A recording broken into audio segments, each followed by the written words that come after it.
Thanks, Sujit. Thanks everyone for joining. Go through the next lecture today, and Sujit will lead the discussion. All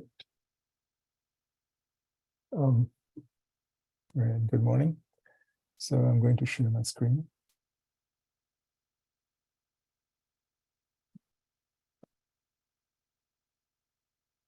So this is the basic agenda that I'm going to.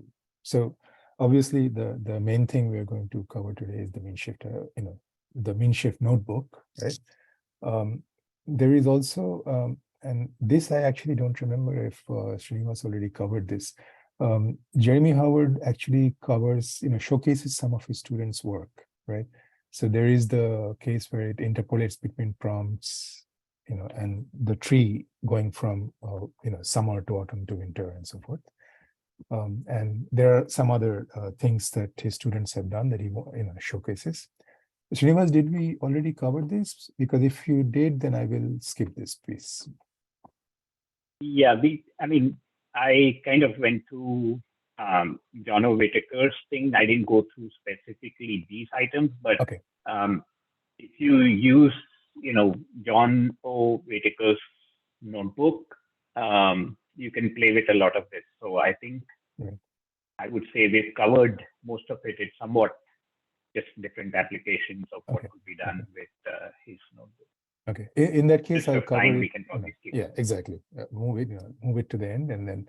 So then he covers diff edit in the sense that he kind of shows you how to read a paper as well as covers the diff edit algorithm at a very high level. And then he also talks about how clip interrogator is actually not doing what it claims to do. So I actually looked at clip interrogator quite a bit, and I thought it was a very cool idea. So basically Meanshift, diff edit, clip interrogator, and then if we have time, we'll do the students' work. Yeah. So let's jump into the Meanshift part, right? Okay. So reconnect. So essentially, this is an application of the matrix multiplication stuff that he's talked about the last time that we talked about. Things, he uses things like broadcasting and the other stuff that we learned about, basically using tensors, PyTorch tensors and so forth. So this is more like an application of that, just to see how to use it. So there is always imports here, manual seed. These are like standard stuff, right? Manual seed is for reproducibility in case, most of us know this, so it's not like that I don't have to. And the print option is basically so that you get nice, outputs on when you do your, dump out the torch tensor. Okay. So here, first thing he does is he generates some synthetic data. So, so one thing here, so before I actually jump into what we have done here, I want to cover the Meanshift clustering algorithm a bit. And I found this quite a nice, and the link is here. I will share the notebook at the end of it. So the link is here. So I find this nice article by Analytics Vidya, where they talked about Meanshift clustering algorithm, right?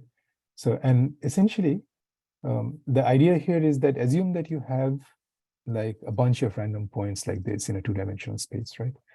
And what you are going to say is that, these points actually are a result of some, topographic changes, right? And the topographic changes, you're saying that, these points are basically because the topography has, been modified like this, right? So you're basically positing these Gaussian hills in the space. And you're saying that because of that, these points have fallen into this two-dimensional plane, the plane on the bottom, right? The way they have, right? So essentially, and the idea of Meanshift clustering is that, you basically take these points and, put them back up to the tip, right? So you move these points back to the cluster centroids, as it were. So the tip of each of these little hills is a cluster centroid. So again, you can see that if you do a contour map looking down, you will have this kind of thing. And there is a nice animation that I wanted to show you. So if you, let's look at this for a bit, right? So you see how, basically all these points, come and, basically get sucked into the tip of each of these contours, right? And each of these contours obviously corresponds to the Gaussian hill. So this Gaussian hill here is basically called a kernel, right? And that's why you will see that in the formula for min shift, the distance is actually, it's called a k, right? So, but we'll come to that later. And so, and the idea is that, how wide these things are, how wide these contours are, is determined by a factor called bandwidth, right? So here the bandwidth is 2, right? And because of that, you're able to see these 3 centroids. But if you have a bandwidth of 0.8, you will see that there are much steeper hills, right? So each of these Gaussian hills are much steeper. And because of that, these points are not able to find a home, right? So they form their own little centroids. So depending on the choice of your bandwidth, the number of centroids will differ. And again, unlike k-means, we don't have control over the number of centroids. The algorithm determines it by itself, right? And okay, so this is basically like a high-level view of what mean shift is. So now let's go back to quick question. Yeah. Quick question.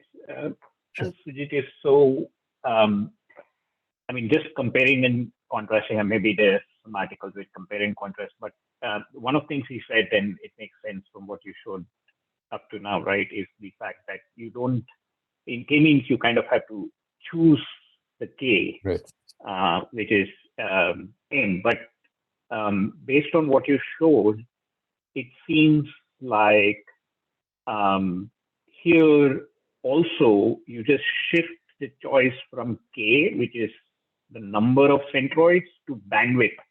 And depending on your choice of bandwidth, you would again encounter a variation of the problem which k-means does, which also is you could choose k different than what is the underlying data, what the underlying data distribution has, and therefore results in non-uniform or kind of weird clusters. And the same thing happens here. It's just that your choice is that of bandwidth versus exactly. K. My understanding kind of yes, it is correct. Basically, you are saying how steep your Gaussian hills should be, or whatever kernel hills, right? So he also talks about a triangular kernel later on, but we'll yeah, exactly. Yeah, you're totally right. I mean, the bandwidth basically determines the final clustering results here.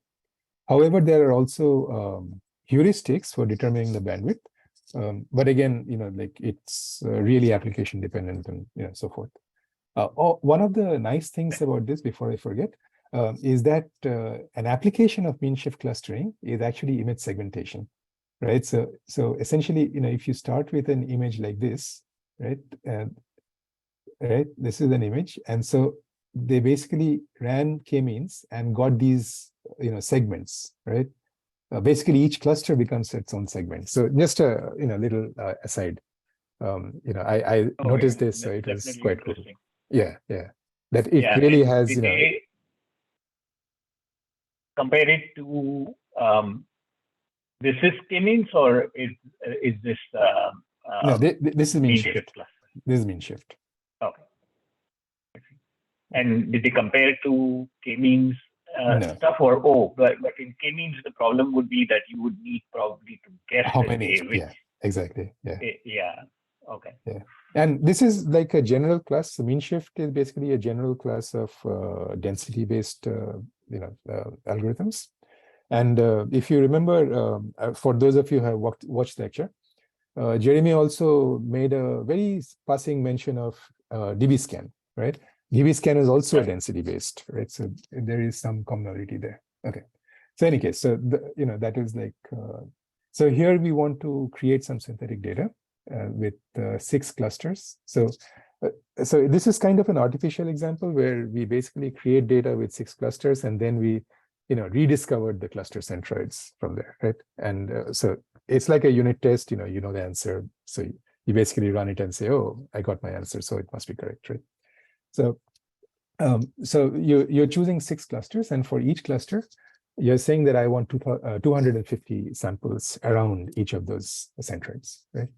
So, so again, this is just setting, and then he uses torch random to get,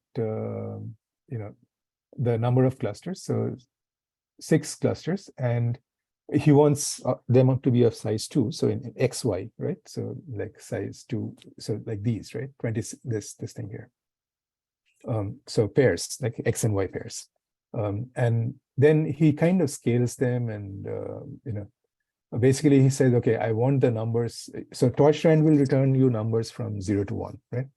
Floating point numbers. And then he says, okay, I want them to between 0 and 70.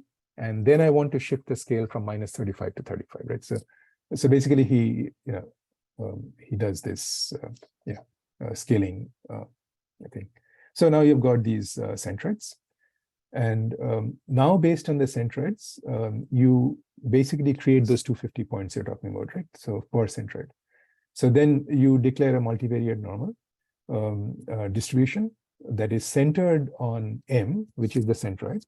Then you pass in a covariance matrix. I'll come to that later, which basically determines how wide and the shape of the sampled points around this the centroid point, right? And then from there you you can sample 250 points from that distribution. So so what is this covariance matrix? So if you look, it says torch diagonal tensor 5, right? So if you actually look at it, so it's a diagonal matrix, and with 5 so this 5 means that on the x-axis, right? So if you think of the rows as x-axis and the columns as the y-axis, so x and x, the variance along that axis, along the x-axis, is 5, and the variance along the y-axis is 5, and the rest are 0. So they're really almost, well, not almost, they are circular distributions, right? So you're basically saying x will vary, the standard or the variance of x along the x dimension is 5, variance of the distribution along the y dimension is 5. So it's perfect circle. However, you could have these as non-zero, right? These the non-diagonal matrices, and that would make it like, depending on what kind of interaction you want between x and y, it can change the shape, right? It can make it oval, it can make it different shapes. So that's where the covariance matrix is all about. It's basically giving you an indication of variance, the spread of the distribution, right? So that's what it is. And M is the mean in this case. It's a 2-dimensional mean, right? And then if you print the points, so if you do this and you print the points, right, you get this, it's basically a bunch of XY coordinates, right? And the points, size of the points, right, is, where is this? So as we called sample once with 1 centroid. So you got 250 that you wanted, right? 250 points of size 2 each, right? Okay. And so could you please increase the font size? Oh yeah, sorry. Yeah, this is good. Yeah, good. Okay. Where was I? So 252. Yeah. Okay. So so torch diag tensor 5 gives you a diagonal matrix of an identity matrix multiplied by 5, right? So you can also talk, alternative notation would be this, right? You can multiply an identity matrix of size 2 times 5, right, with a scalar. So you get the same result.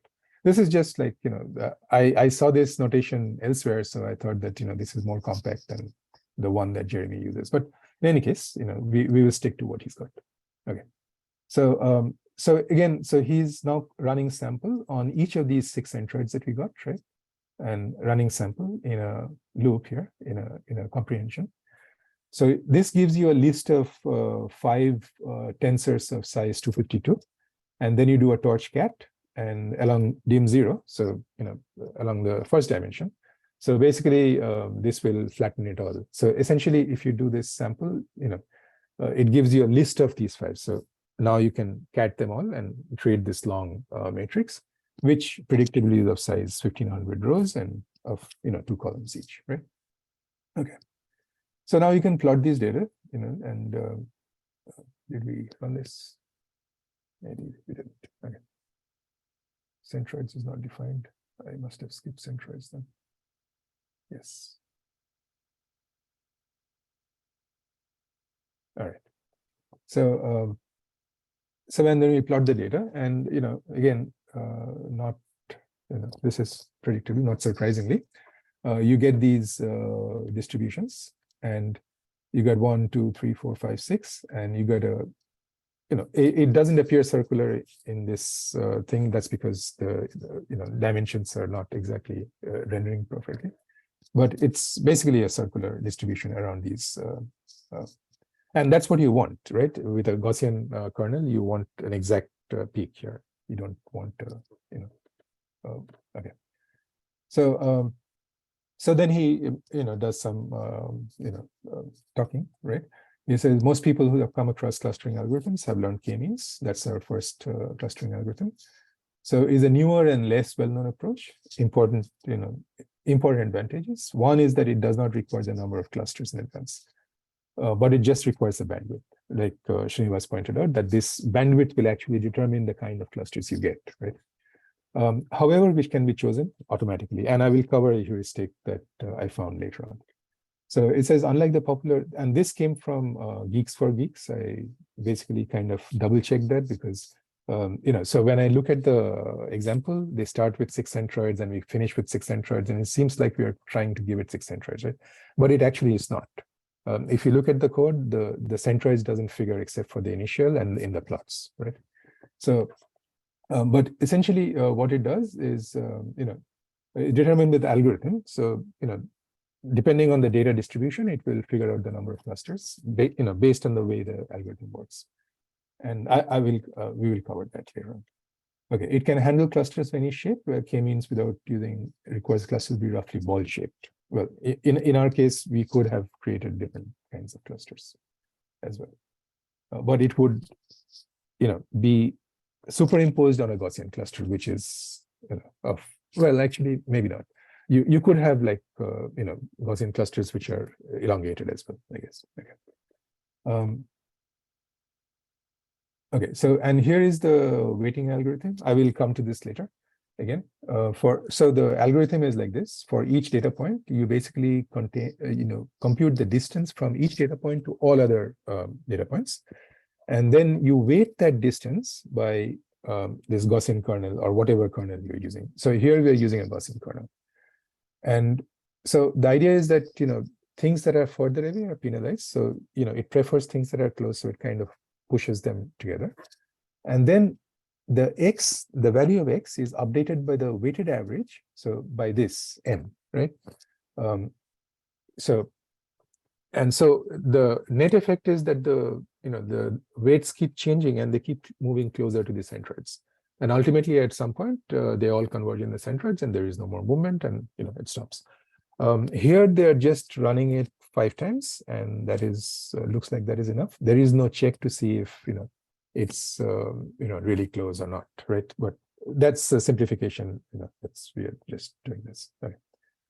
And it says, okay, so what is the mean of the data? So he basically finds the mean, and so there's also so in the Geeks for Geeks thing, I think he talks about the mode of the data. So, here he is just taking the mean, but I guess any measure of central tendency should work. So here he plots the, the mode again, not the mode, sorry. So we have a little different clusters now, right? And so the mean of this is this one, right? So from the data that we got. And this is the formula of the normal distribution. And this is kind of a picture from the science fair. Early Trump administration, people rose up against his anti-science, his preference for things anti-science. So this was a science fair, and they had a lot of other. I actually went there in the San Francisco one, so they had a lot of these nice placards, which were quite cool. But anyway, so what he is saying is this is not normal, and the formula for normal distribution is here. And if you compare, you will find that they're similar. So here the sigma is out, sigma square is out of the square root, so it's just took out. And instead of this e to the power x minus mu, it's a half x minus mu, and the sigma is inside the square again. So they're identical formulas. So and if you now so now let's plot this. So you basically implement the same formula from here, and then this is the y values, right? The height of the hill, right? So now you want to plot it. So to plot it, you need x values. So you say, okay, you basically say Schlieren space 0 to 10. So you say, okay, from 0 to 10, and I have 100 points in between, right? So in 0.1 intervals. And then you plot x against fx, and you get this sort of thing. Right? So it's like a half normal, right? So the other part is on the other side.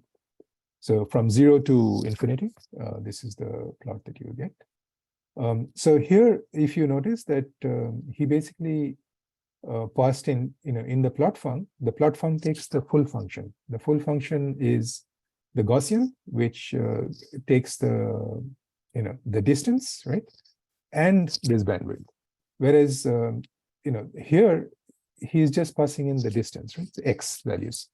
So you need to declare f to be like a partial of Gaussian, which, partial Gaussian with an additional parameter, bw equals 2.5. So he chose the bandwidth to be 2.5. And I will, so he's using a rougher heuristic than the one I'm talking about, but they are close. Right? The heuristics kind of determine the same thing, right? So again, so here it says, we chose our bandwidth to be 2.5. So and he says that, I think this is what he said. Yeah. One easy way to choose bandwidth is to find which bandwidth covers 1/3 of the data. And if you go by this, which, okay, never mind. If you go by this idea, where it covers 1/3 of the data, then you can actually compute it, right? You can say, okay, the area under the curve is 1, right? And area under the normal curve. You can also compute it from -3 sigma to +3 sigma, and it comes to 0.97, which is expected. But then, assuming it's 1, you want to know how much is covered by 1/3 of the data, right? So you want to know the distance. So area under the curve is 1/3 of the total curve, and you want to know the distance from 0. So you have to take, the PPF function will give you the distance from -infinity to that point. So you already know that the negative part is covered. You don't want to look at the negative part. So you say, area is 0.5 plus what I want, in my case, 0.3, right? And then you take the norm of that, and you basically, so the norm mean standard deviation creates that Gaussian distribution, and then you do a PPF on that. I think it's, let me see what PPF is. SciPy. Okay, here. And PPF has a name. I forget what it is.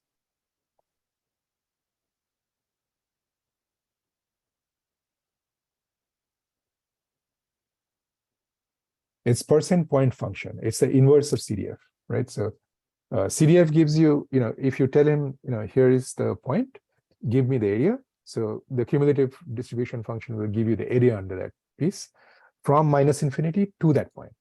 And PPF is the inverse, right? So if you say, okay, I have the area, give me the X value. So that's what it gives you, right? So, okay. So and basically, you can, if you run this compute bandwidth, it gives you 2.13, which is close to 2.5. But that's I think where he gets the 2.5. It's a rougher heuristic, just half of the variance that he's got there. And so I also asked Bard, and he gives you this nice, more detailed thing. It says heuristic of choosing a bandwidth, it covers 1/3 of the data based on the idea that the mean of the cluster should be located in the center of the cluster.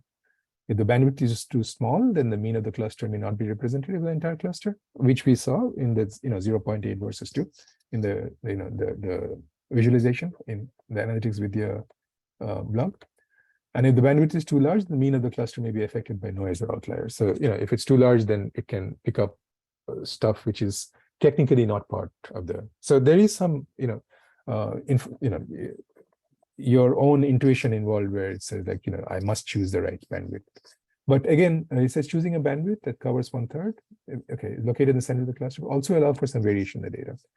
It's often a good starting point, but may need to be adjusted depending on the specific data set. So you might want to do hyperparameter optimization in this, right? So in any case, so this is basically the the story behind automatically choosing the bandwidth for mean clustering. You can also think of different kernels. So we just saw a Gaussian kernel, which is basically, if you think of learning rate schedules and that kind of thing, this could be like a weight schedule almost, right? A weight, yeah. So based on distance, it's a function, right? Similarly, this is another function that is based on distance, which is a triangular one, which goes till a certain point and then flattens out, right? So, okay. So we can, did we plot this? Maybe we did, I don't know. Okay. And so remember that mean shift clustering updates the data in place. So we don't want to mess up our data. So we want to clone it, right? So we clone it here. And then, and here is, you can see that this is like a first, just a sample of the data. And then it says, here, you need to be able to understand the broadcasting rules here again. So, here he says, okay, small x is basically a single point in this space. So it's like a 2-dimensional thing, right? Dot size 2. The x is the entire data set, right? So it's basically 1500 rows and 2 columns. And if you do x none, then you're basically adding a 1 at the first dimension, right? It's the same as x none comma colon, right? So you're adding this dimension, and now you can basically subtract from x none. You can subtract x because these dimensions are not compatible, because you have 2 on one end and 1 and 1500. So 1 kind of gets subsumed to 1500, gets copied 1500 times internally, not really, but virtually copied, right? So if you can do things like x none minus x. You can also do, and this broadcasting is if you remember the broadcasting rules, that if you don't have like if one of the dimensions match and you don't have the other dimension, it will automatically replace it with 1, right? So this none is not needed here. So he shows you that, and you can get the identical result using this. So now you can compute the distance, right, based on this idea here. So if you we had this distance somewhere here. Well, actually, distance right now is like really simple. Okay, so here he's basically taking the root over the sum of the squares, right? So if you think again, Pythagoras theorem, right? So this is in 2 dimensions, so Pythagoras theorem is like directly applicable. So if you have a point x and a point, x1 and a point x2, this is basically the square root of the sum of the square of the distance, the x distance and the square of the y distance, and then you take the square root of that, right? Sum it and square root of it, right? So this is exactly what he's doing. He is doing, for each dimension, he's doing x minus x, then squaring it, and then he's taking the square root, summing it, and then he's taking the square root. And so you can now get the distance, right? You know that x was x0, right? If you remember, data 0 was this, right? So initially, this is also a sanity check. You can also do, this is the same as itself, so distance is 0. Okay. Then he had a comment in there. It's a rewrite using einsum, and we already talked about einsum, so I tried my hand. And it's basically, you're doing element to element, ij to ij, right? And you're summing over the j, right? The columns, right? And no, sorry, you're summing over the j. Are we? I'm not sure. Okay. I think we are, yeah, it is okay. And No, wait. So I think we are summing over the i's, right? So ij is the rows and the columns, and then you're saying, okay, show me all the rows. Oh yes, okay. Sorry. Okay. So you're saying x minus x. So you're basically, for each column is basically a dimension, right? So you're summing over the j's, and then you're passing in x minus x and x minus x, right? And then you take this gives you the sum part, right? And then you square root the, so x minus x to x minus x is doing, element wise multiplication. So that is the squaring part. And then when you are doing this, greater than I, you're summing it along the columns. So that is the sum part. And then you do a square root. And then, so you get the identical results here, right? Okay.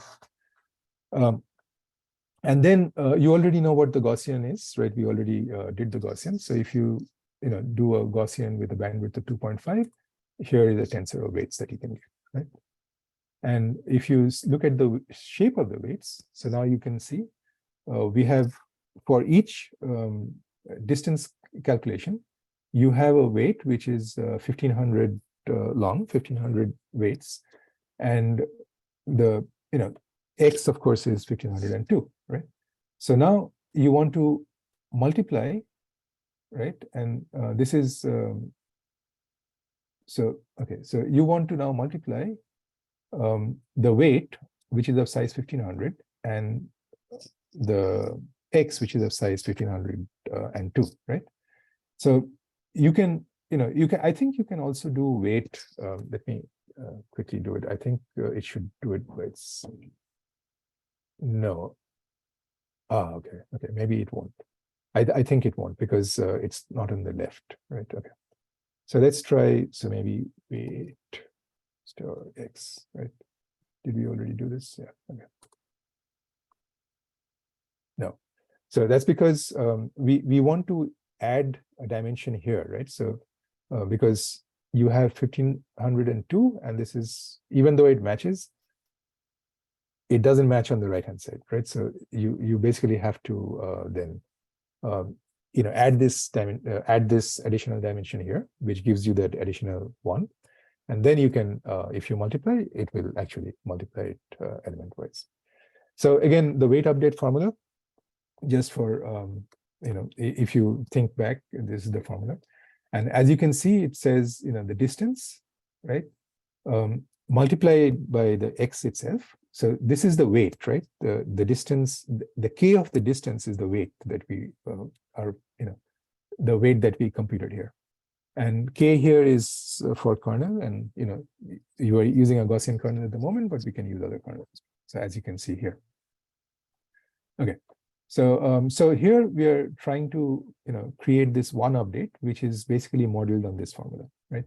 So we say, okay, distance we already know how to do. So torch square root of x minus x star 2, right? Exponent 2, and then sum along dimension 1, right? Along the column dimension. So and then we basically take the Gaussian of the disk, that is the weights, right? And so here for each I, we basically say, okay, this is the formula. So if I multiply this times this and takes the sum along dimension 0, that is basically this numerator.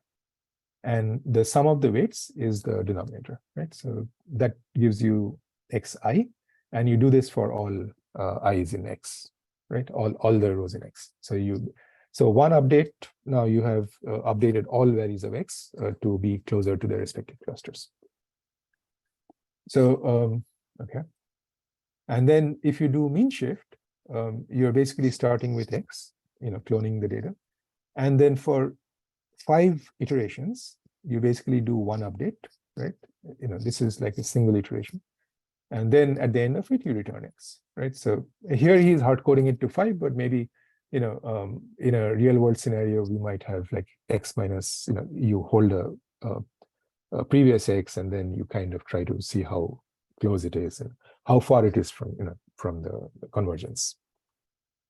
Okay, and then just to get an idea of how much time it takes, each iteration, across all 1500 columns. Takes about 1.6 seconds.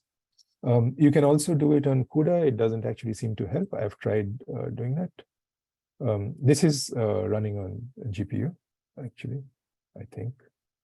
Hang on. Change runtime type. Yeah, it is running on GPU. So, but it doesn't, as you can see, it doesn't seem to help that much. I think because it takes more time to move it back and forth than, and there is no batching here, right? So it's actually doing it one by one. So it's not really. So I think below he has a batching variant of this. So, okay, so at the end of it, right? So now that you have, so what does X look like, right? So if you notice, all the points of X have actually been converged, and you can see it here. So if you look at,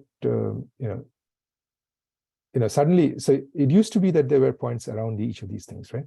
But now if you look at X, you'll find that there is a lot of repetitions.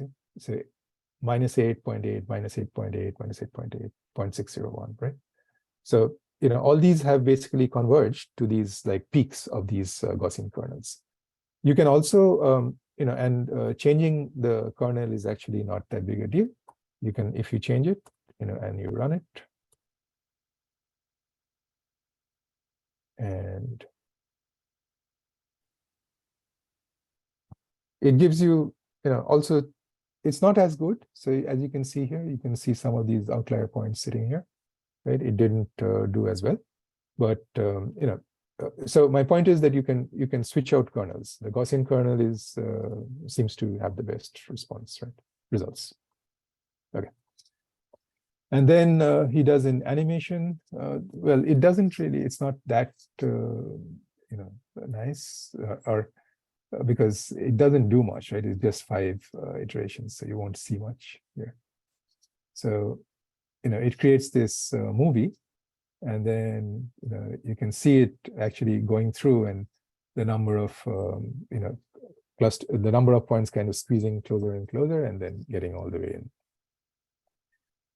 All right, so you can also do it on GPU, and so here he's declaring a batch size of 5, and so, and then so this is a batch distance, right? Dist B, right? So only for the particular batch. And he uses the return A none, B none. Okay, yeah. So here he will basically do where is the batching part? PS equals 5.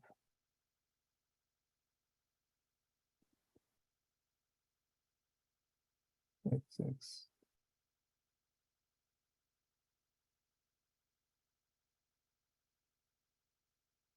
Yeah, I don't see the batching here. There was some idea of batching. I think he was playing with it. Maybe it's further down. Okay, so let me go quickly here. Yeah, here. So he's got this BS is being passed into min shift, right? And which basically pre-batches before it calls the Gaussian, right? It pre-batches the data and passes in batches of data to it. So it'll come later. Okay, so essentially what he's got here. So he's basically saying that, okay, now we use a GPU, so we want to be able to batch the things in, right? So again, this is just the same as the previous one, which says, what is the distance between A and B? We are just implementing the same formula here, right? So A minus B square, sum, and then, so in this case, it's actually 3-dimensional matrices because, you want to get some to. Yes, it's a 3-dimensional matrix. Okay, so maybe we should look at it, right? He's using batching there too. So he's just doing it for 5, but eventually when he does it for 500. But okay, here he's showing it with 5. So he's batching 5 points together at one time. So you will complete the distances to all other points for each of the 5 points. That's why it's 5 by 1500 bytes. Okay, all right. Cool. Yeah. Yeah. And yeah. Okay. Right. And basically we can also look at it. And if you look at, X and then colon none, right? You should be able to see this size. And I think so, distance B gives you what you expect here. Is basically like, you passed in 5 and, you get 15. Yeah. So, for 5 X values, you got 1500 distances from that value to all other values. Right? Okay. So again, here, so I think he's going in here. So this is where the non, why is it like 3 dimensions here, right? So you can see it here. So X none, if you add 1, right? So if you add a additional axis in the front of X, so it used to be 1502, and so now it's 1502. Similarly with small x, you add a thing at the end, right? An axis at the end. So then it used to be like 512. Yeah, it's not at the end, it's at the In the middle, I think, right? first. Yeah, the first. Yeah, that confused me as well. So here, that confused me so terribly until I worked it out. The issue is that when you in the second case where for a small x, then the reason he can just do a none is because you don't typically need a none comma colon, because the last colon can always be dropped. Okay. So it confused me as well until I figured out that is what he's doing. Okay, and it's so in my notebook I've actually shifted it and said, okay, realize that that's what is happening, and you can just do the none, but that leaves you with the impression you're doing it in the last axis, which you're not. Right. Yeah. Okay. Yeah. And so plus the colon with a column, the colon with a comma only refers to one dimension here. So if the none is here, and on the small x, the none is here in the first dimension. So the first dimension will be having the 1. Right. If it was in the second dimension, I've tried this as well. If you type in colon comma none, it will be 5, there. 2, 1. Yeah. Yeah. So yeah. I think it's better, at least for me, I would probably go with this notation here. Yeah, I prefer the explicitness showing that it is in the first rather than just leaving out the colon, which tends to leave you with the impression that it's on the last. Right, exactly. Yeah. Okay, so okay, let me also put it in here just for the sake of it, right? So now we added like a dimension at the front for big X, right? Which is, so now it's 1502. And then we added a dimension in the middle, right? For small x, so it's now 512. And so now we can, broadcast here. So, 1 and 5, becomes like copied 5 times or virtually copied 5 times. 1 and 1500 becomes, virtually copied 1500 times, and 2 and 2 matches. So you get 5, 1500 and 2, right? Okay, yeah. And this now allows you to do this distance calculation, and you can now run dist b x and x, and you get your weight, and your weight shape is as expected, because your small x is of size 5. So now you get a weight of size 5, 1500. So this is like these 5 points and distances from these 5 points to all the other points. And similarly, okay, this is already known, so we are just kind of doing it on our own. And so he's now doing this, he's using ... none, so he's adding a thing at the end. So now I think now he's going to use another broadcasting rule, right, in the final thing. So for which you need an additional dimension at the end of weight in order to match X, right? Because and for X, again, I think you should probably do this, right? No, it's not. Oops.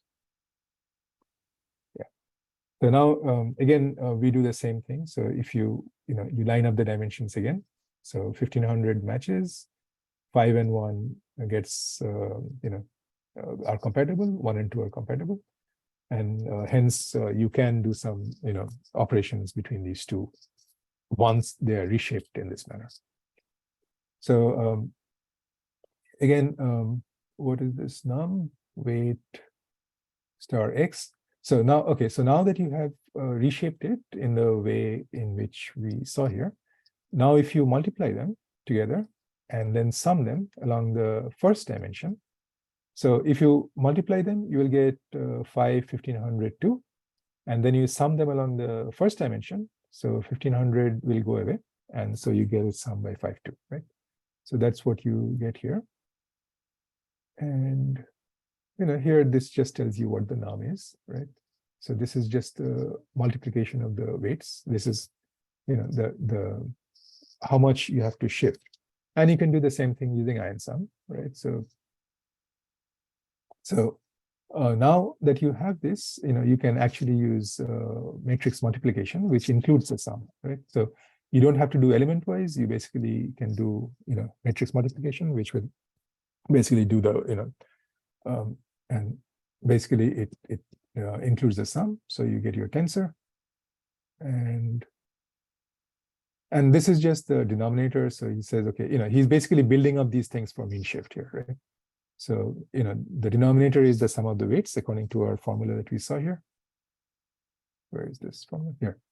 So this is the denominator, and we just computed the numerator, which is, the X times the weight and the sum of that, right? So let's go back here. And where is this? Numerator. Okay, yeah. So, and then, so this was the numerator, this is the denominator. And so now we can actually write this, compute it. And then, numerator divide by denominator and see if that works. And so now we are ready to write mean shift, right? So this is the batch oriented version of mean shift. So essentially you're taking the, you're cloning the data. You're saying that, what is the length, or what's the n, right? That you will need it for computing the batch, I think. Why do we need n? Okay.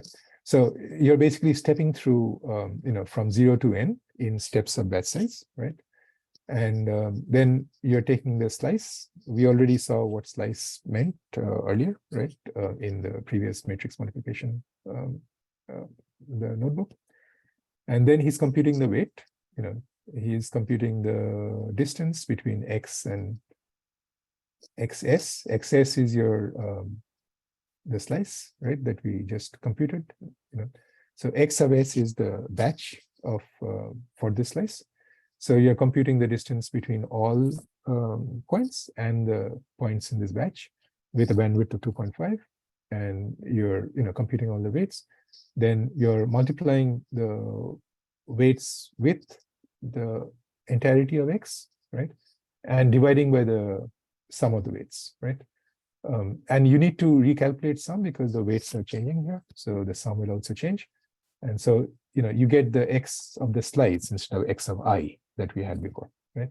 So now we can multiply this, and then we want to put our data up in GPU, and then we run mean shift on the data. The batch size is 500 already, and we bring it back to CPU. And so what's the time taken here? As you can see, because of the batching, it's 6.39 milliseconds, which is comparing to the previous. Let's see where the time is. This is the, so it used to be 1.44 seconds, and now it's 6.39 milliseconds, which is quite an improvement. You can also play around. Well, actually, he did play around. We started with a batch size of 50, I think. Where is this batch size? Or maybe 5. No, wait. Batch size of 500, we tried. And then, so let's try 500 and see where we get, right? So we get 7.04 milliseconds, make it 1000. 7.12, so he basically says like, okay, why not do the 1500 in one batch? So 6.56 milliseconds. So it's not like tremendous, but it does improve as your batch size improves. And as before, all the data has been kind of squeezed into their centroids. And just for, this is the original plot, right? Well, not the original plot. This is the original data with the, centroids as they are right now. So, I overlaid both, and that's what you get here. I did not do the homework, right? So that's the end of main shift.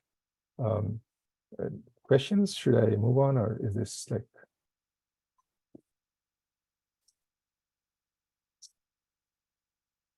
And one question for people who have played around, at least my approach to figuring out the dimension shifts, where to introduce the extra dimensions and stuff, is to work backwards from the end result. Is that what other folks do, or is there any other quicker way to think about doing that? I have a really bad way of doing it. I let the computer do the work. At least I think that is my rationale, at least. Let the computer do the hard work. So I multiply them as I see. And when I get results which are bad, that's when I look at broadcasting. Or if it doesn't work. Right. But when it doesn't work, then sometimes the multiplication can work, but it's not the correct, not correct. Yes, order, exactly. Right? That's even more dangerous, because it works, but it's, you don't know that it's screwed up until some end result shows up. But I was just wondering whether there are any other shortcuts people use, because, like, for example, in the 1500 by 2 or whatever, my way of working through it is to figure out, okay, what is it that I want to do? So I want eventually a result of 5 by 1500 by 2, and then work backwards to see which axis to introduce. I was just wondering whether other people use different heuristics or techniques to get there faster. One other thing that I use is, I don't think necessarily in terms of rows and columns, or even, through the visualization of matrix multiplication. I think in terms of, like if you have a matrix A and a matrix B, the common thing, right? So when you multiply, right? So it's like A has maybe I and J, and, K and L for B, right? The rank. The inner dimension. The inner dimension must match, right? So that's like, I don't know. I mean, it ultimately boils down to the same thing, right? You are doing that. But I don't even think in terms of that. I just look at the inner dimension, and that's maybe a shortcut. I don't know if that, that counts.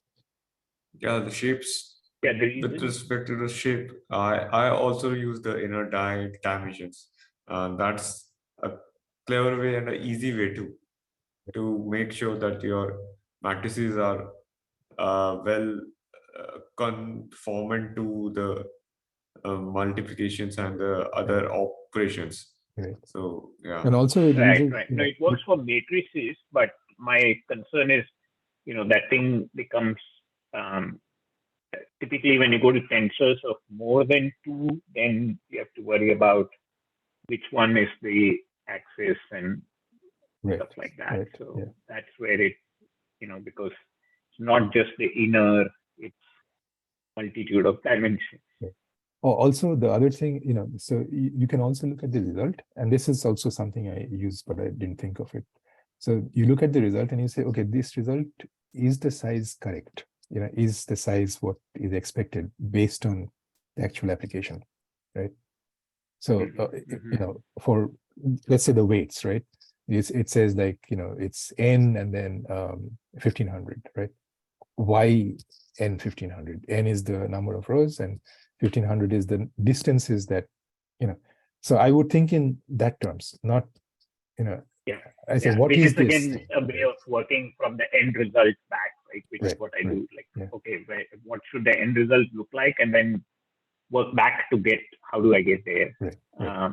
Not work forward, but work backwards. So. Right.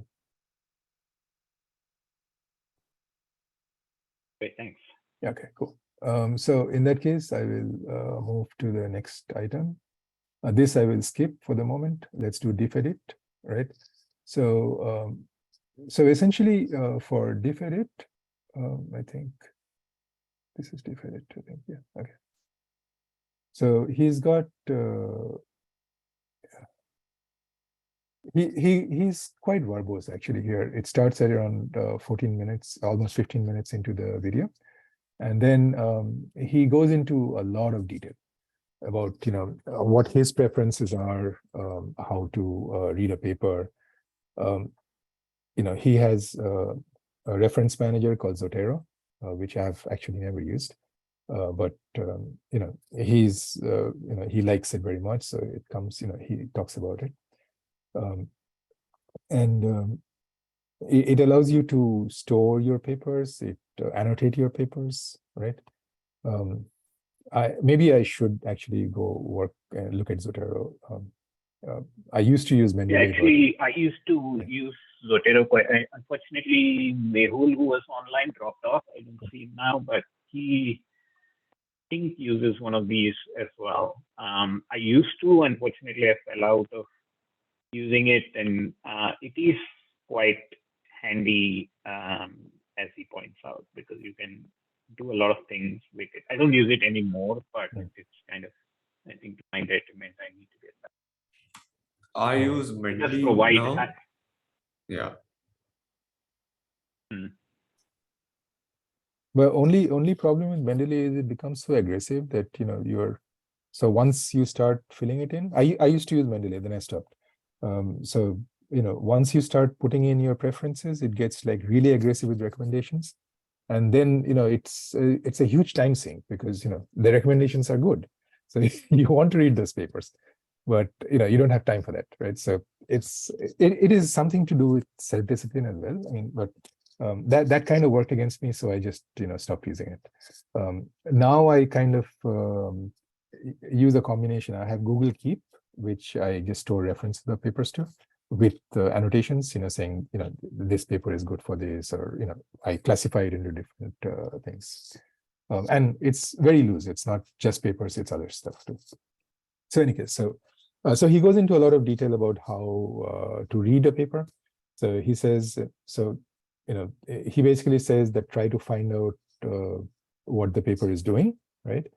How it does it, and look at the results, and and for the math section, he says like you are unlikely to learn about the algorithm by looking at the math. It's mostly confirmation, right? If you already know the math and you read it, it will all make sense to you, and the paper will make sense to you faster than if you were to read the prose. But assuming you know the math already, right? So I thought those were very, very insightful. The exact same thing has happened to me with RNNs. Once I understood the math, I could follow RNN papers very easily. But just reading the RNN, the equations, maybe for the for people who don't know the equations, that can hurt, right? It can actually not really much. So in any case, I looked at the diff edit paper and I tried to get the salient points here. So it's meant for semantic image editing. So unlike other image editors, you don't actually cut out the piece and say, okay, I want to change it or anything. The instruction to modify the image is given in natural language. It generates the mask automatically. So how does it do it? It generates that mask, the image, the editing mask, automatically by contrasting predictions of a diffusion model conditioned on the original and the query, right? So here the example is between a horse and a zebra. So they transform a picture of a horse into a picture of a zebra using this approach. And here are some steps. I will cover them when I look at the actual paper. I'm sorry. Oops. Okay. So here's the paper. So he talks about what semantic image editing is. So so he says we propose diff-edit method to take advantage of text condition diffusion models for the task of. So the thing is that it has to be text condition diffusion model to begin with, right? And for the task of semantic image editing, where the goal is to edit an image based on the text query, right? So here, the example that he showed, I'm going to make it slightly bigger. So, and center it so that it's easy to read. So assume that you have an image such as this, and you have a caption. This is your reference text, a bowl of fruit, right? And your query is a bowl of pears, right? So based on this, you are able to generate this mask where you have the bowl, right? You already have a bowl here, and the fruit is now masked out. The area to be updated is masked out by this, and because you said pears, it figures out from its embedding that it should replace the mask with something sampled from the pears area of the text or the embedding, right? So, and that's so you basically get, after encoding, you get an image very similar to the previous one, but with the fruit replaced by pears, right? Similarly, here they have a little bit more. They're getting a little bit more adventurous. So instead of a bowl of fruit, you have a basket of fruit. So again, the bowl is now masked out using a basket, and the ultimate thing is that you get a basket of pears. So that's how you're doing it, and so this is incidentally okay. So let me finish this, and then I will editorialize after this, like Jeremy how this. Yeah. So again, it's the same idea here. You have the image of a horse, and your reference text is horse. So we talked about diffusion models where you have the reference text and unconditional text. So here the reference text can be either a horse or unconditional in this case. So you take the image, you add Gaussian noise, and then from here you can pass it through the inference loop, right? And it can estimate the noise conditioned on the reference text, and it can estimate the noise conditioned on the query, right? So the query here is zebra, and the reference text is horse. So, and then based on this, you take the difference of the noise, and that's what you compute, the difference between horse and zebra, and then you binarize it. So this becomes your mask, the area where you're going to change, right, in the picture. Okay. So now this is the unit that we think of, right? So essentially you take the horse, and then you do a reverse DDIM, and then you keep going, and here's your latent, and then now you are going back to the pixel space, right? And then at this point, when you're bringing it back from latent to pixel, you apply the mask, right? So when you apply the mask, the differences that you have here and the the weighted latents that you got here, right? Those will act on each other and start producing zebra in pixel space, and ultimately you get the image of zebra, right? So that's basically the pipeline, and he has some additional things here, so some examples here. So if you look at the input image, this is basically he's done some ablations here as well, right? So he's looked at SD edit, which is the previous technique. Then he does, so we're not using masking. We observe undesired edits in the background. So, so this is using SD edit and encode decode. So these are not using masking apparently. And so when he uses masks, so these are the masks that we get, right? Pre-binarization. And then these are applied with diff-edit without the encode piece, right? Which is the encode piece.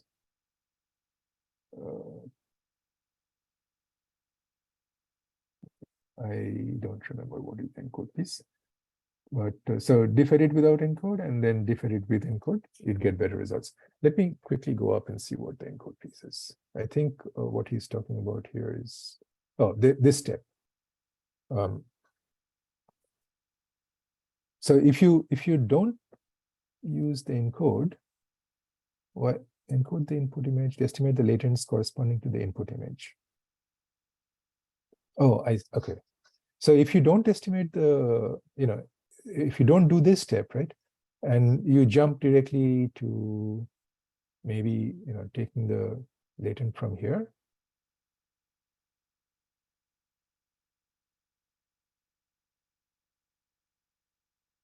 Yeah, I'm not 100% sure of this, honestly. So it's something to do with the, he says you skip the encode step. Why would you skip the encode step? When not using masking, okay, never mind. Observe undesired edits, sky in the second. When not using DDIM encoding and diff edit without encode, SD edit and diff edit without encode, appearance information from the input such as pose is lost. See last two columns.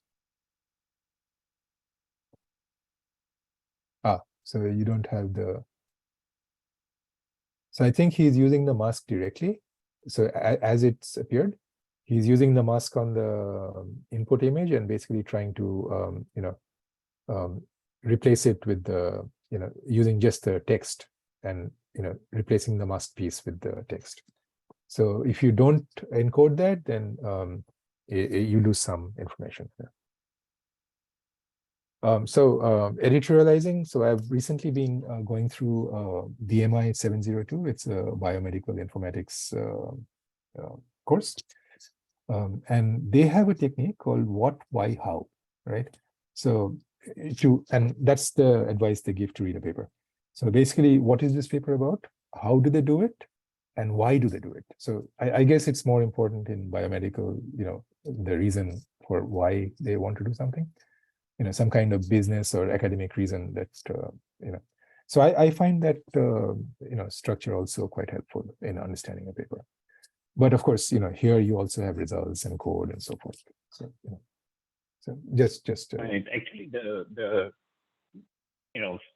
sticking to editorializing, at least in the AI/ML papers, the what and how is often well explained. What people, I feel, leave out is sometimes is the why, because that becomes empirical. We just tried that. And it's not like here is the reason why we tried it. And many of the explanations, like for example, even starting way back with batch norm and stuff, seems reverse causal in the sense that you do it, you find it gives a result, and then you come up with the theory of why it works. And therefore, your theory often turns out to be wrong because you made up the theory to fit the result. Yeah.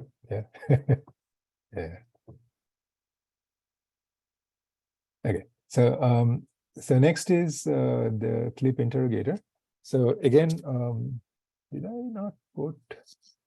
Oh, I should have put the starting position here. It's not here, it's the previous one. I think, no, it's the next one, sorry, my bad. And it's right in the beginning, I think. I'm going to just move it up forward here. And clip interrogator, I think he talks about.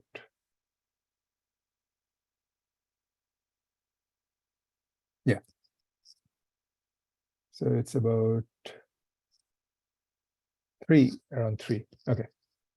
So I'll just write it down here. So, just in case.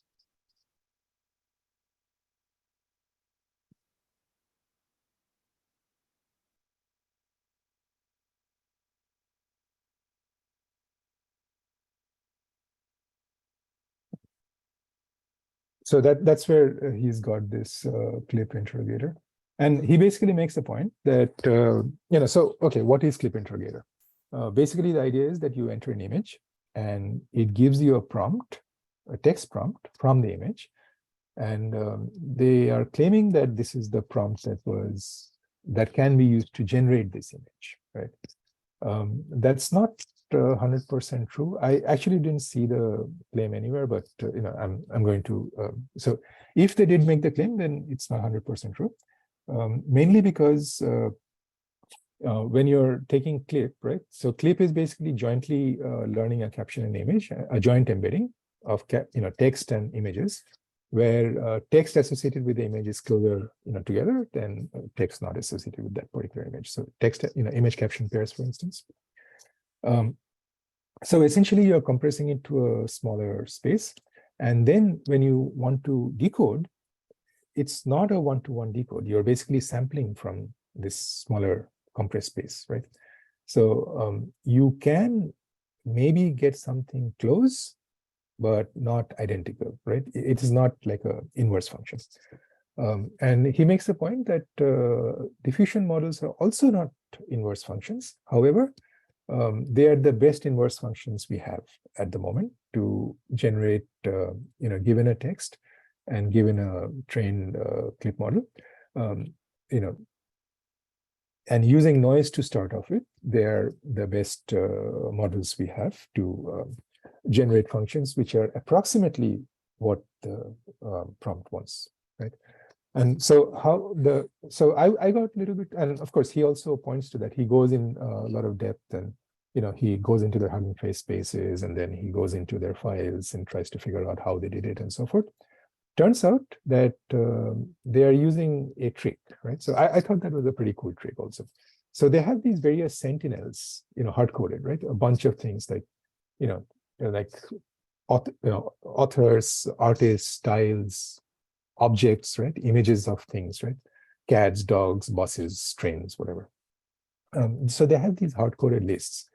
And essentially what they're doing is they're finding, exemplars, right? So given your image, what is it close to, right? And given my bunch of exemplars, what are the exemplars it's close to? Take those exemplars, pass it into a language model called Blip, right? Which basically constructs synthetic captions out of those, the text of those exemplars, right? So I thought that was pretty cool. So I have a bunch of links here. So, there is the HF spaces, which if you run it, it doesn't actually work because it, it's too big for running. They have a, they have a GitHub space where there is a collab link, so which I used, right? And the collab link has basically grad.io, calls in there, right? So you can see it here. So, it's basically, you can, basically say, okay, here are the models I want, and this is the code that calls this, right? So I can run it for you. It takes a while to run. So I'm using the Blip base and the Lion one, which is because with the OpenAI one, I got connection refused. So it is possible that, they don't have it anymore, or maybe you need some additional authentication. Okay, terminate.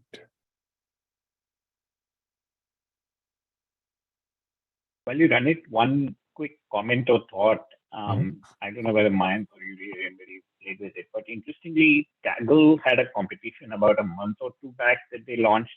It was about the time when we went off on the Vesuvius front. This was the other competition we were thinking of participating, and it would be fascinating to look at the results. The Kaggle competition was explicitly to come up with the most likely prompts given the image. It's essentially solving this problem and coming up with a model which would give you the best results. So I don't know whether it's identical to the problem because we looked at it very sketchily when we started, but it will be fascinating to see what the results of that competition have been. Yeah. Partly we stepped away from it primarily because it also seemed very computationally intensive, just like you're pointing out. Even the data for it to train something like that is just humongous, given the problem you're setting out to solve.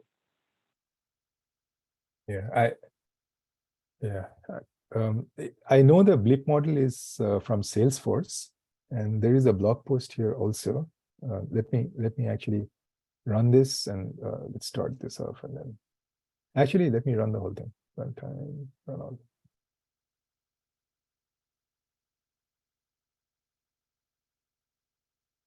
Okay. Cancel. Okay, runtime, stop runtime. Interrupt execution. Okay. And then I'm just going to run all so that, and then here I think I have to upload an image, so it'll fail here. Okay. So I can, so here's the blip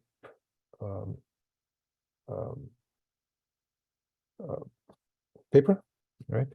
And a little diagram here. So it basically says that, okay, yeah, I think they're trying to caption or to generate synthetic captions and a filter to remove noisy captions. So this tells you how blip works.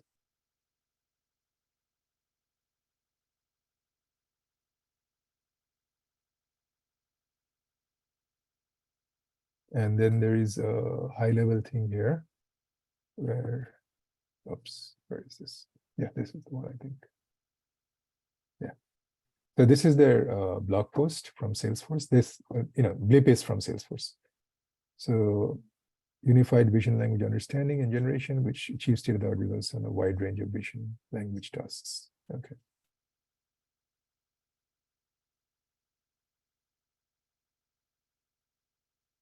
So he says, So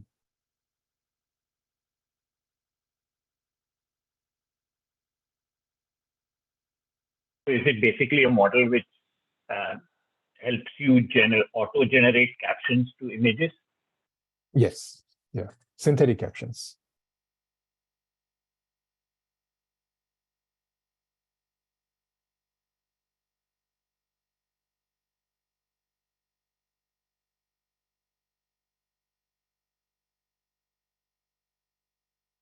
Yeah, so the links are here, right? So I'll see if I can get this thing running. What am I doing here? Okay, I'm still doing it.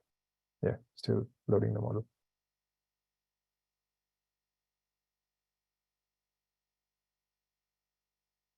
I can actually share this right now so that you guys can, if you wish. Restricted. Anyone with the link? Copy link. And then chat. To Mayank's point, I don't know whether there is a database like this, but one of my, I gave the idea to one other guy, so it's not like, one of the things I was hoping to do, like, as a private or as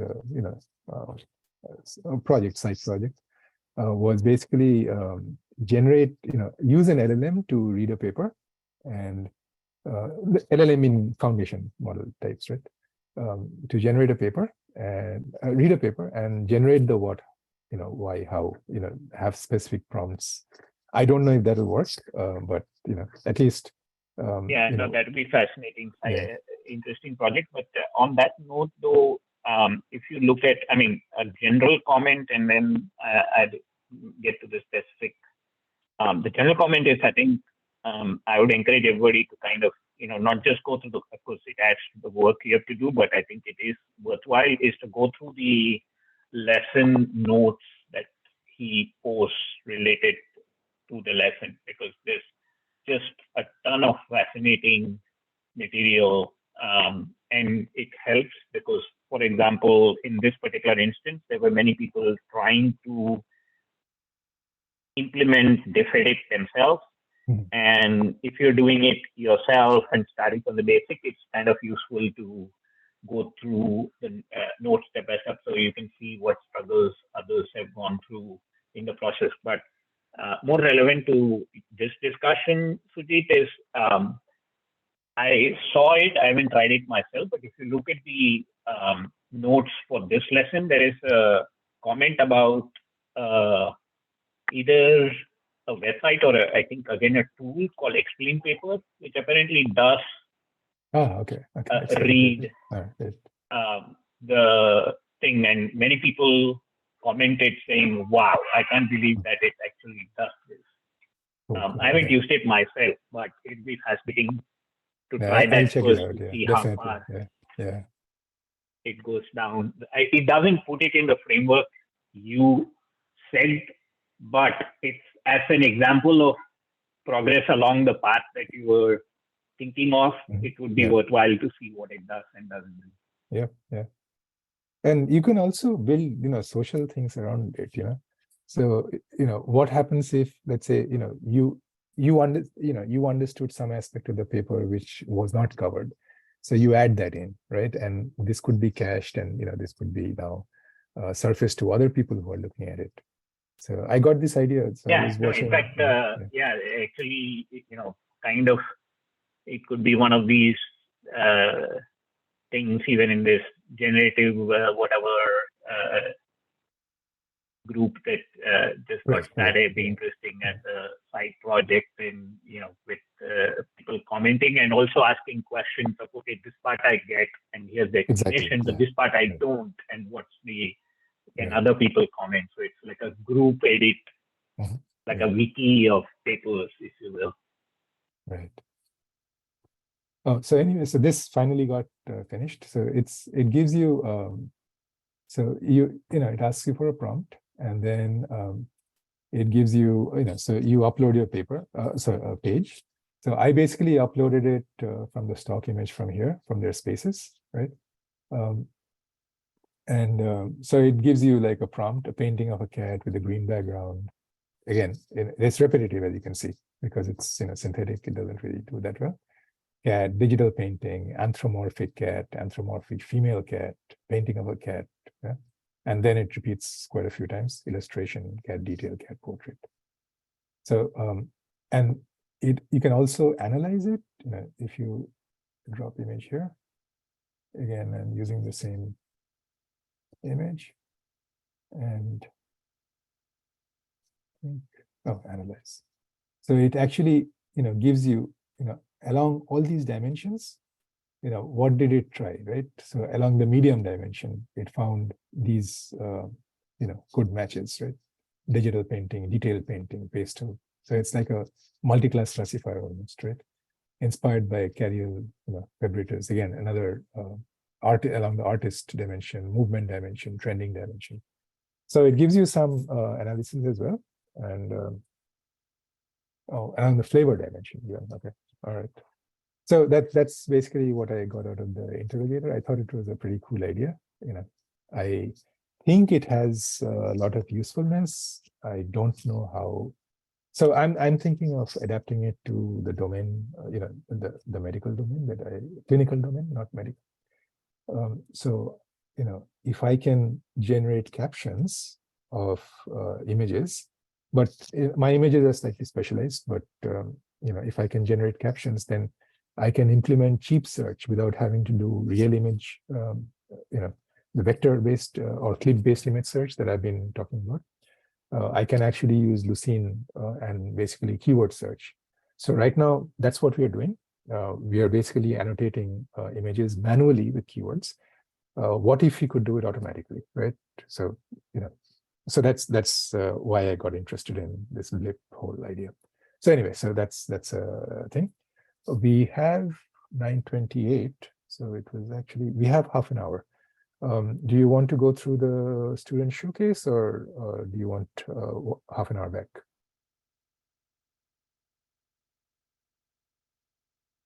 Before we log off, if you don't mind, could you go to the explain paper link that I just posted on chat? Oh, okay, yeah. That's actually a good point. We can do that. It's a good use of the time.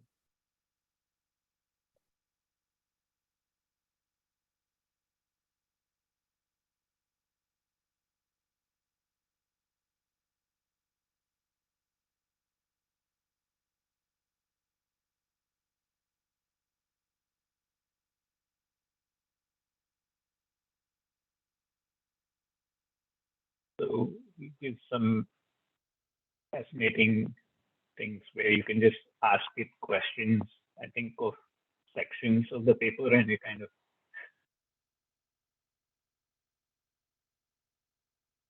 Okay.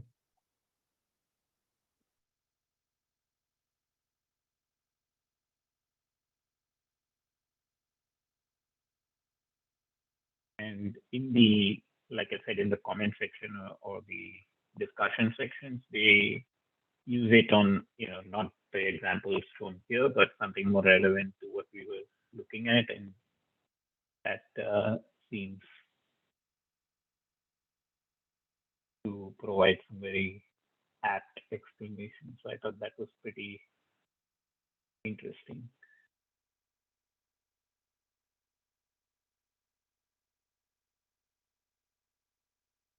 Yeah, this is very cool.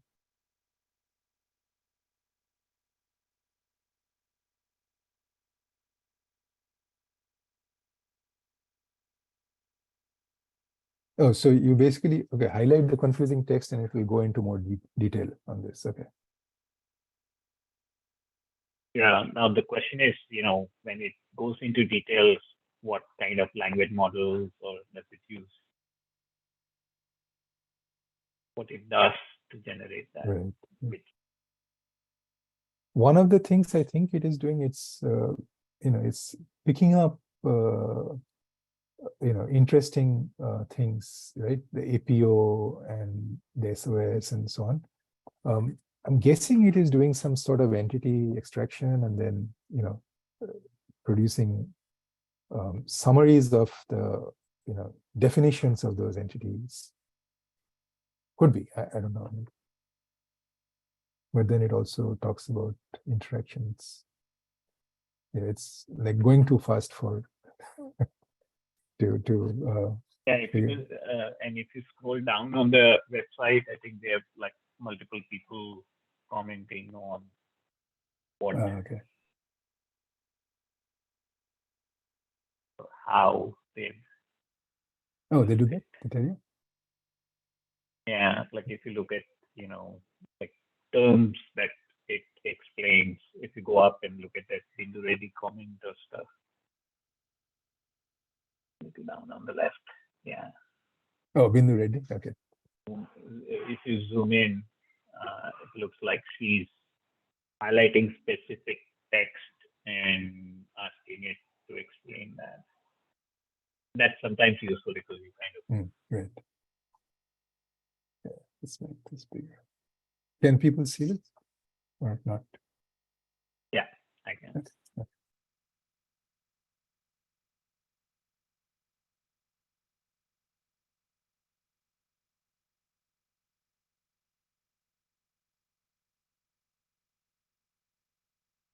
Again, unless we won't know the best. I mean, Right. obviously these things are meant for advertising, so they tend to highlight things which narrow in.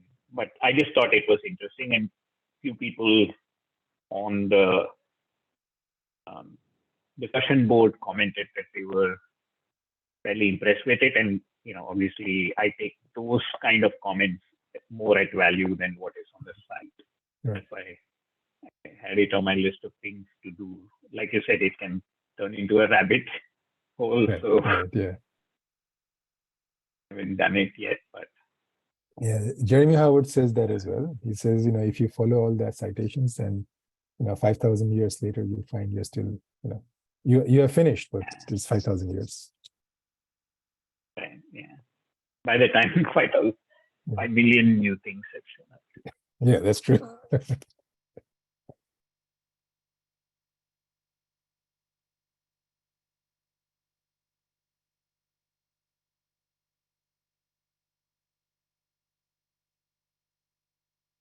Yeah, this is very cool. They are using LLMs, I think. It's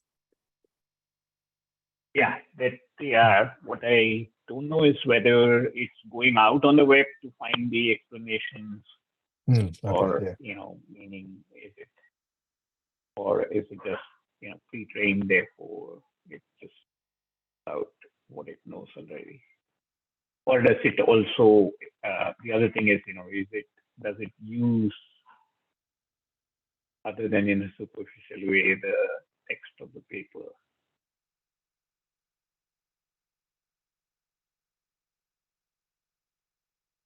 Yeah, it is. So there is a Google service. You can go. I think it's called Google Serp or Serp Service or something. So you can, so it's free till I think 100 or I think 100 per month queries, which is kind of low, but that's that. Yeah, what's the service? Sajid? Search. Let me find out. I've used it, so let me just quickly.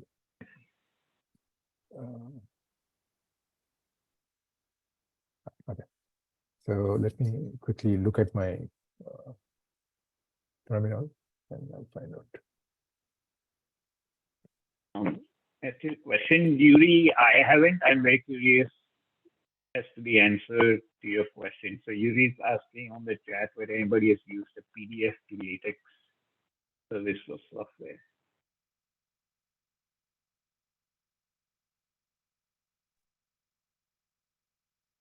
I think the one he's using in the lecture is pretty expensive. I was wondering if there's a cheaper good or free alternative.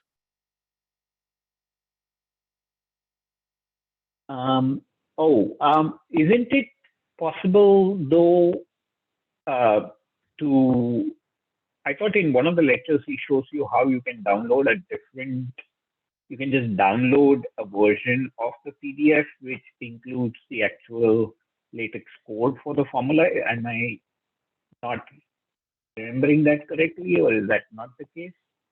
But he just showed that if you go to archive and then download, instead of, you know, what we typically do, which is just download PDFs, that you could download a version which includes the actual LaTeX write-up, and therefore you could just like know how they have written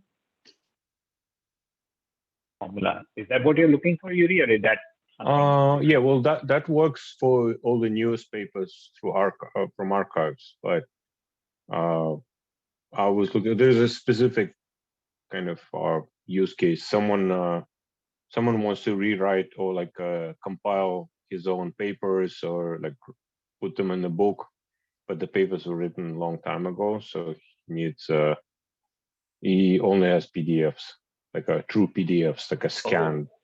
Oh. Yeah, I see. So you're actually looking for a tool which would come. Yeah, wouldn't and OCRs you go ahead. Wouldn't OCRs work? Well, which one? OCRs, optical character recognizers. Yeah, but people already build like stuff on top of that to actually generate LaTeX. Okay, so okay, those but they're usually expensive. Mhm. Yeah, he uses one of them in the lecture. Yeah, I remember that, but I don't remember the name. Okay. Oh, also another one which I use. I don't know if other people are familiar with this. There is something called code cogs.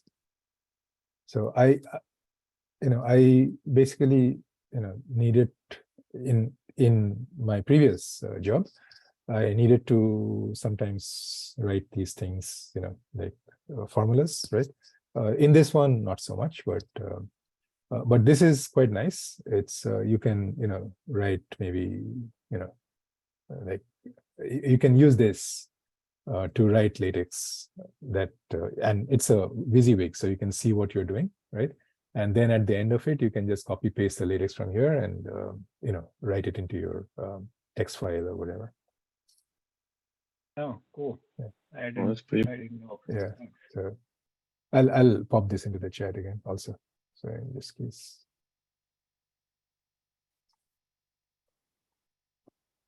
What's the SERP API that you? This is the free service that Google offers you, 100 queries a month. You can call Google through an API. Okay. Yeah, I was experimenting with that, and before we got access to, so we are very concerned about intellectual privacy, right? So as a company, so we weren't allowed to go out and put company data on non-approved LLMs. So so this was like I was experimenting with a pipeline and which involved calling our own search engine. So to build the prototype, I actually used this SERP API. call Google. Of course, our results are considerably worse than Google's, but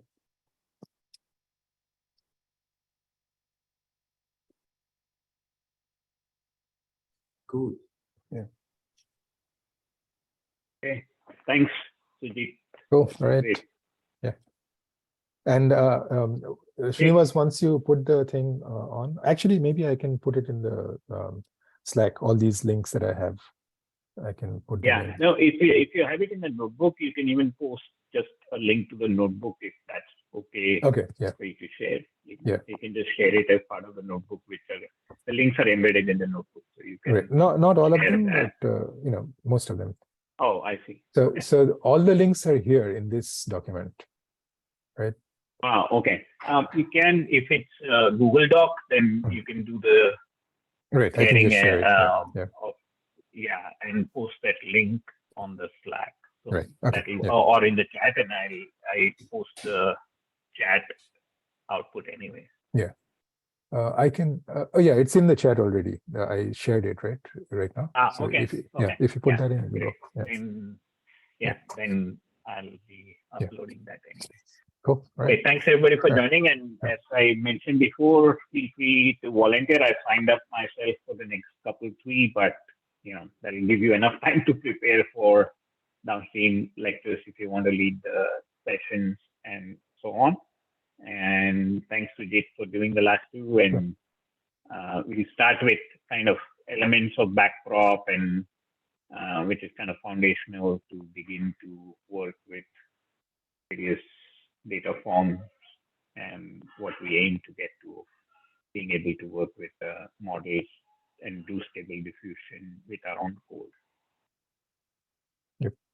Thanks everybody for joining, and see you all next week. Cool. Right. All right. Thank you. Bye. Bye. Cool. Thank you. Take care.